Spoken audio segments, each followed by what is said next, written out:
Coming up on American Black Journal, our Black Church in Detroit series examines the role of the church in helping teens and young adults who are struggling with mental health. We'll talk about some of the causes of depression, loneliness, and anxiety among young African Americans and how the church can provide refuge and resources. It's a really important topic, so don't go anywhere. American Black Journal starts right now. From Delta faucets to Behr paint, Masco Corporation is proud to deliver products that enhance the way consumers all over the world experience and enjoy their living spaces. Masco, serving Michigan communities since 1929. Support also provided by the Cynthia and Elsa Ford Fund for Journalism at Detroit PBS. The DTE Foundation proudly supports 50 years of American Black Journal in covering African American history, culture, and politics. The DTE Foundation and American Black Journal partners in presenting African American perspectives about our communities and in our world. Also brought to you by Nissan Foundation and viewers like you. Thank you.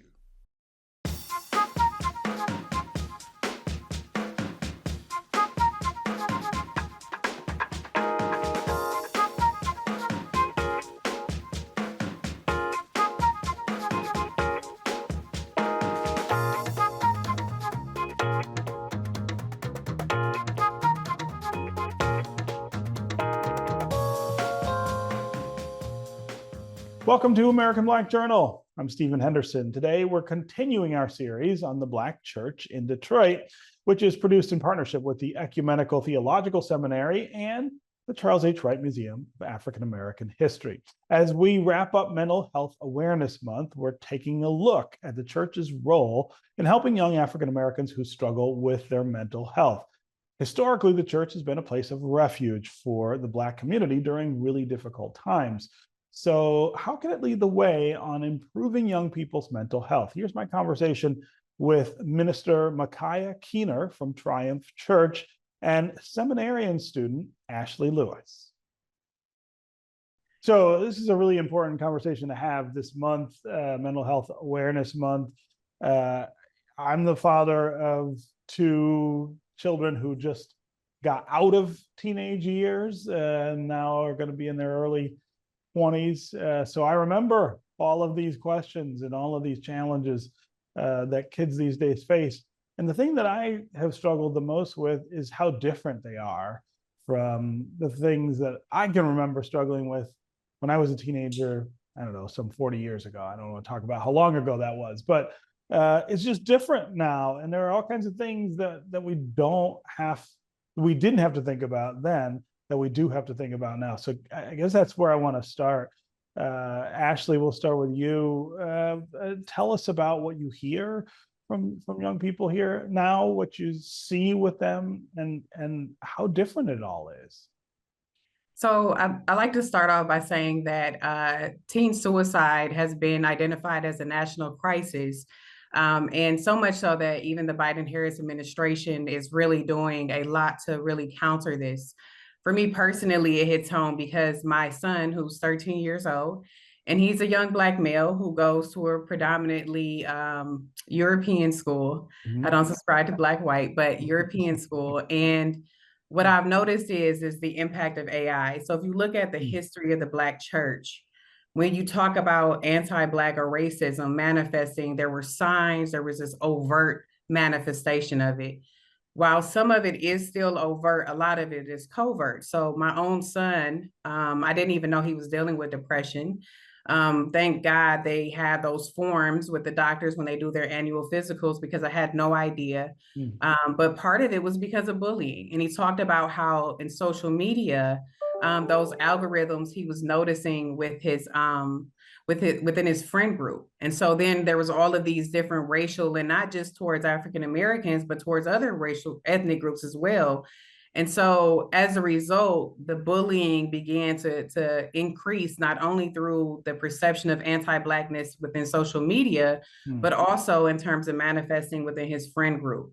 And so what I think is, or what I'm seeing is, I'm bringing more present to, is the fact that the Black church is still the pinnacle point of making sure that our children actually understand what is Christ rooted, which is grace, mercy, humanity, but also what's African centered, knowing that you actually are community oriented, that you come from a long lineage that transcends just the European slave trade that began our history, which actually doesn't begin there. I could go on and on, but the reality of it is a lot of the history told in America only starts with the narrative of slavery. Yeah. So getting back to our actual roots and the great dynasties of which we come from, to actually build and cultivate the identities of our children is more necessary now.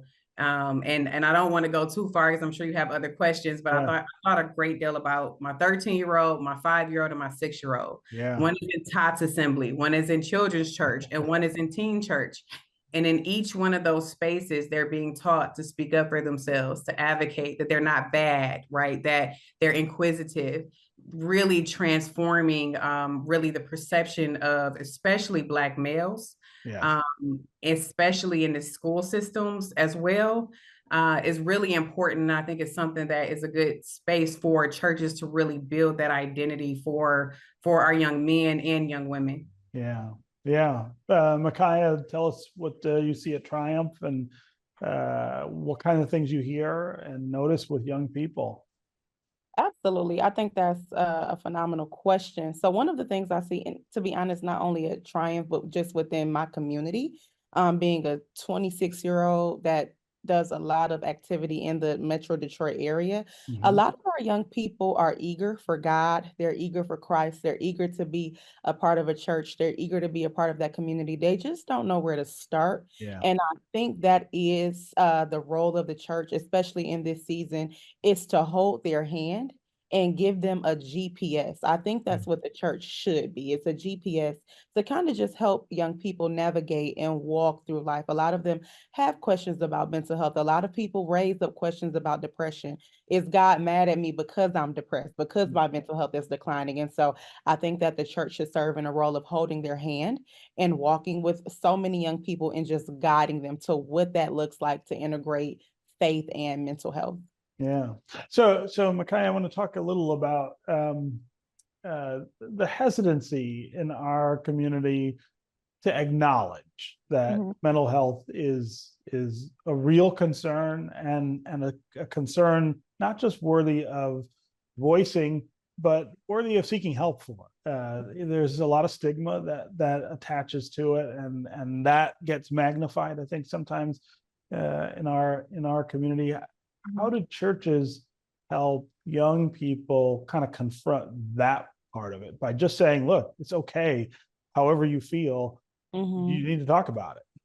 Absolutely. I think to just understanding that God has left us with the Bible. The word is God. And so starting with the most important thing, the word, and being able to draw and pull from the word scriptures and principles and lessons to make applicable to today's situations and different battles. Because even though it is a document or a text or a book that is old, it's timeless, right? And so there's scriptures that we can pull from. I mean, even the Proverbs talk about seeking wise counsel. So I think when we start at the word, that again is a navigation system. It's a guide to help people address those principles and those questions, because a lot of the answers that people are looking for is found in a book that people won't open up and read. And I think that if we start with the word of God, it helps us to have a more clear understanding of some of the things and the battles that we deal with, especially on a mental level. Yeah. Ashley, have you noticed this hesitancy with your kids or in other kids in our community? I do believe there is a hesitancy in the Black community as a whole. So I'm at Fellowship Chapel, born and raised there, and I recognize that it's a very different culture. And what I mean is that we broke off from a Protestant church. And so in that environment is considered a spirit or a principality, and then that it can just be prayed away. Whereas in Fellowship Chapel, my experience there, since being 7 to being an adult to even now really working to become an ordained minister within the church, the reality of it is not only do we recognize it, but we're creating and cultivating the spaces for the connection of resources, not looking at the minister or not looking at, their pastor as the end all be all for a mental health resource, but we're more of a conduit. And I think really just bringing in those conversations as part of the infusion of our Christian education programs. We also have a lot of mentorship training programs that we have. And so all of these groups, and even the adult ministries, because Black men specifically don't always have the space to be able to share. And then really addressing for Black women, our role as caregivers. And for me, I'm sandwiched. I have young children. I have a mother with dementia. And so how do you navigate all of that? And so to me, I do see it, but I think that what I will say is that we have to get to a space where we're comfortable to say, you know, I think that this might be a good resource for you, where we're a resource conduit, and not just saying, oh, that you can pray certain things away, not to dismiss prayer. I believe in God. And I love the intersection of the stories, as our sister Keener just said. But I will say that I think about Job, and I look at Deborah every day. Like there's so many good biblical stories that you can pull from. But I also recognize that there are certain issues that we have to deal with, because we're in a society that unless we seek that biblical indoctrination every day, those biblical stories, and also have something to feed us our identity every day, it's hard to counter AI. AI is a built-in algorithm that we all are like, we're not acknowledging it, but it's uncontrolled, right? It just picks up on our behaviors, and that's what we're being fed. And so transitioning even beyond the mental health piece is also, I believe the church's job is to also call into, where is our society going to be in terms of the ethics of AI? Yeah. Where is it going to be in terms of the ethics of these algorithms that we know are impacting not only us, but our children as well? Yeah. Ashley, you talked earlier about the difference for the 3 children you have, one who's a teenager, 2 who are younger. I want to have you address how you introduce them to this idea of being upfront about mental health and being honest about how they feel, and knowing that there's a safe space to do that in the church. What I will say is that one thing I love about fellowship, and you got to blend, right? Church is church. Church is full of people. But one of the things that I love is that we encourage our children to be children. That even our plays aren't perfect, right? Sometimes the kids get up there and they forgot their lines, and we encourage them anyway. But them hearing themselves on a microphone does something for them. And for me, what I will say is that each child is different. And at each developmental stage, they need different things. So my younger 2, I will say, one is very outgoing. So with him, it's getting him to have the temperament to be able to process his emotions, which means giving him the space and also explaining why. It's not just to shut it down and say no or yes. It's more, okay, so we're going to do this because, and giving them expectations.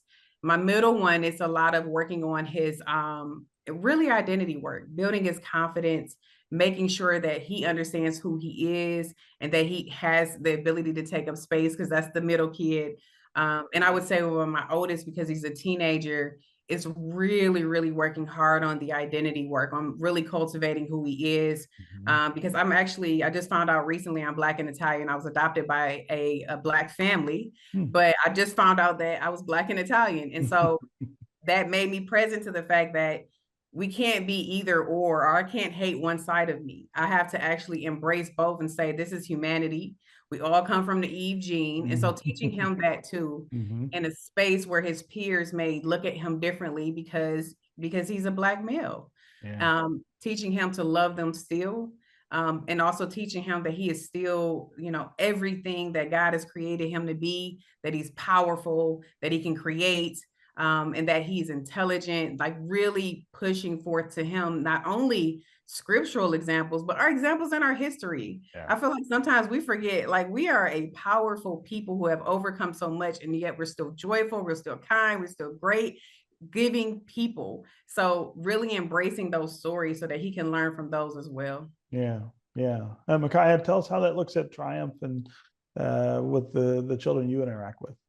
So we actually have a ministry called Promised Land that gears towards, well, I will say from infant all the way up until 17 years old.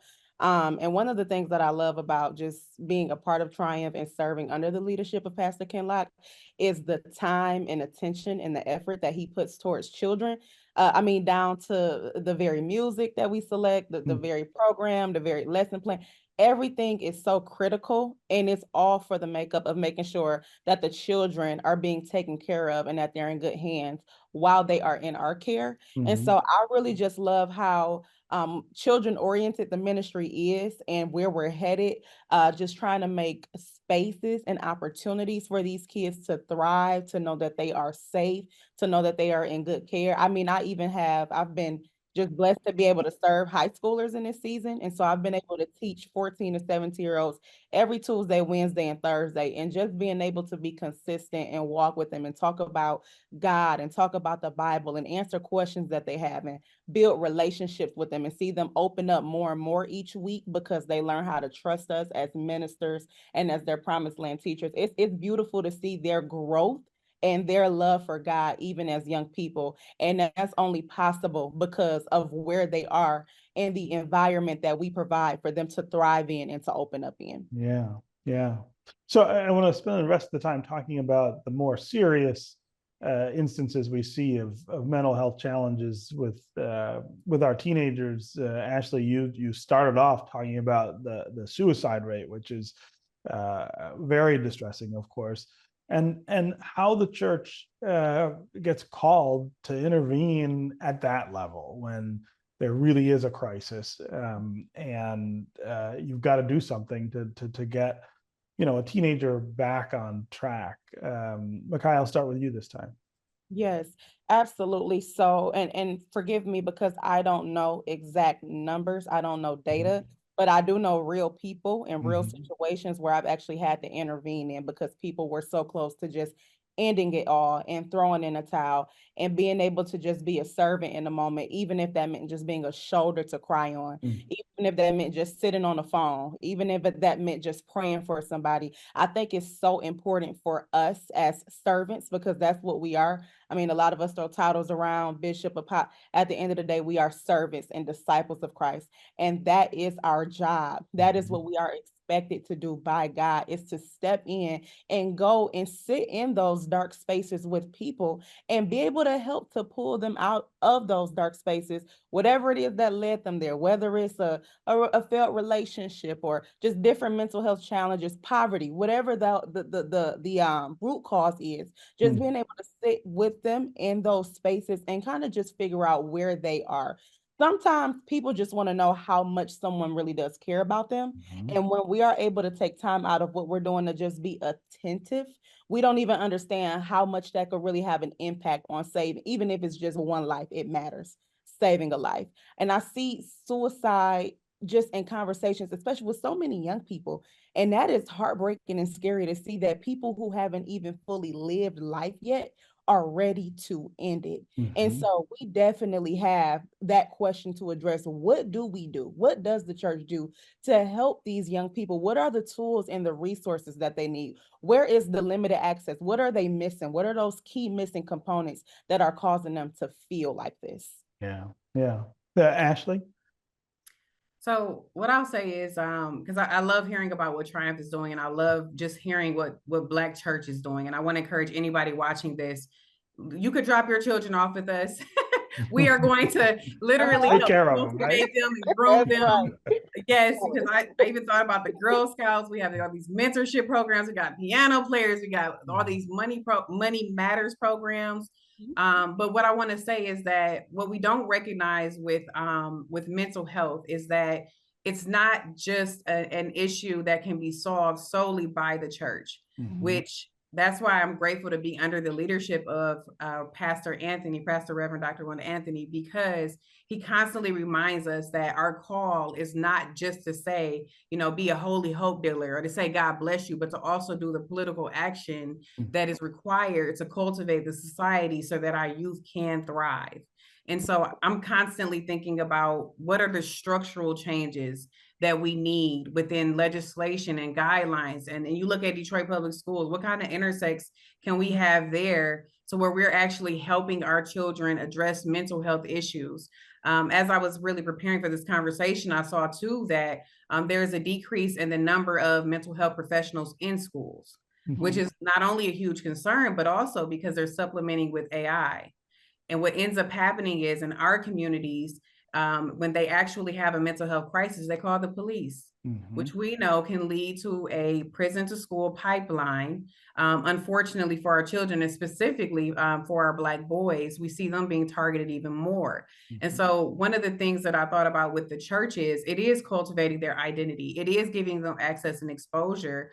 But also it's our job to actually politically call for legislators to not just come on Sunday and ask for us to vote for them, but to actually do the work to help our children thrive in a society that really is harming them through algorithms. And AI is not good or bad. It is truly just a tool. It's just AI, it is. But how we use it and the way that it's created can create biases that actually harm our children. And to me, that's what I don't see enough in the national conversation about teen suicide, is when you talk about anti-Black propaganda and how that's being spread throughout the internet now, and how that's negatively impacting our young Black youth at an alarming rate. Yeah. Go ahead, Mikiah. I thought you seem like I you were said about to- amen. Amen, right. Amen. I mean, that question of how we deal with things like AI and social media, it's everything. And that is the thing that I was talking about up front, that when I was a kid, we just didn't have that. And watching your own children try to figure that out is just it's just really hard. And you need some resources to be able to sort it out for them. How does the church do that, Ashley? So at Fellowship, what I'll say is, I think it's part and parcel. Again, we're really big into building their identity, Christ-rooted, African-centered, but it's also, we can't be church nice. And what I mean by that is, so when our teenagers come in, or even some of the younger ones now, because parents are giving them phones at an earlier age, we collect them when they come in. Because you can't actually feel the presence of God. We've even gone to the point of having our First Lady, she does mindfulness meditation, right? And also one of the things that I think is really important when you talk about, and I loved you mentioning Pastor Kenlock and what he's doing, Reverend Dr. Constance Simon, who's over Christian Ed at Fellowship, she's very intentional about what we teach the children. So the lessons are really giving a stereotype, because we know that Black people are not all the same. Right. That everybody doesn't grow up in a one-parent household. There all these narratives that are fed to us are not always true. And then getting them away from the idea of prosperity gospel, and into actually, that Jesus was all about, helping the poor, that we were actually called to really transform society. Like Jesus flipped tables because they were trying to tie salvation to tithing and to taxation. And so to let them know that, no, your salvation is tied to your relationship with me. And so that's the kind of relationship that we're really looking to cultivate through our educational programs, because if we don't teach them, they'll go out into the world and they won't come back and they'll be lost. Yes. Yeah. Mikiah, we've got about 2 minutes left, but I want to give you a chance to talk about that as well, social media. Absolutely. With the social media piece, and I was just thinking about it when you all were speaking about it, because I think about, as a 26-year-old, sometimes how caught up I can get in social media, where I'm like, okay, wait a minute, you've been on TikTok how long now? Like, let's go ahead and get back to productive. Hard to put it down. Imagine what that looks like for a middle school child or a high school child, and imagine the toll that takes on their mental health, the comparison. Oh, I want to have this car. I want to have this house. I wish I lived. It's too much accessibility for people that young. And so we do have to talk about, okay, where do we draw the line? Where does it stop? Where is enough? Or even getting a little more just creative. What platforms can we create as Christians, where if they are going to spend this much time on tablets and phones, because the truth of the matter is they're not going anywhere, how do we build apps and platforms where they can use that are friendly and that are safe and that can cultivate an environment for them to grow, even if they are on there for hours at a time, because that is what we're dealing with. So maybe what can we do? What can we create? What can we put out there to make sure that if they're going to have this much accessibility and time to spend on these tablets, that they have safe apps and platforms that are available, just like Instagram and TikTok, Be Real, and Snapchat is available. So just making sure that we're having their best interest in mind, because social media is only gonna get, it's only growing. Not going anywhere. That's right. Yeah. Okay. Ashley Lewis and Mikiah Keener, it was really great to have both of you here on American Black Journal. Thanks for joining us. Thank you. Thank you so much. That's going to do it for us this week. You can find out more about our guests at AmericanBlackJournal.org, and you can connect with us anytime on social media. Take care, and we'll see you next time.